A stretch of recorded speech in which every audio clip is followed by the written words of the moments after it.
चला आजपासून मितांचंही स्कूल चालू झालं कारण क्रिसमसची सुट्टी होती. त्यामुळे थोडा आराम होता. कामं थोडी सावकाश होती म्हणजे आरामातच होती. आता कामं तीच होती, पण थोडी आरामात होती. पण आता स्कूल चालू झाल्यापासून कामंही लवकर म्हणजे लवकरही उठावं लागतं, कामंही लवकर आवरावी लागतात. तर इथे सकाळचं आवरायला घेतलं होतं आणि मितांच्या टिफिनसाठी आज बटाट्याची भाजी बनवली होती. मग त्याला मस्त असे रोल करून दिले. मग तो व्यवस्थित खाऊन घेतो.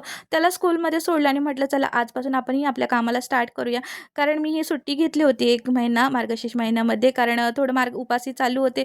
त्यामुळे काही फारसं जमत नव्हतं. मग इथे दुपारचं जेवण आईकडे केलं आणि म्हटलं आता आपणही आपल्या कामाला सुरुवात करूया. कारण आता जिमही लावली तर जिमची फी परत तुम्ही सगळे प्रेमही देतात आणि मोबाईललाही क्लिअरिटी नव्हती. तर म्हटलं एक मोबाईलही घ्याव्या. आता मी त्यांचे पप्पा म्हणतात एवढी धावपळ कशाला करते.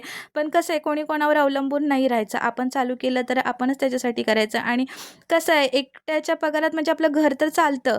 पण कसं आपल्या आई-वडिलांसाठी किंवा आपल्यासाठी काही करता येत नाही. म्हणून ही माझी धावपळ चालू असते. तर जिमवरून आली आणि स्वयंपाक बनवायला घेतला. असा होता आजचा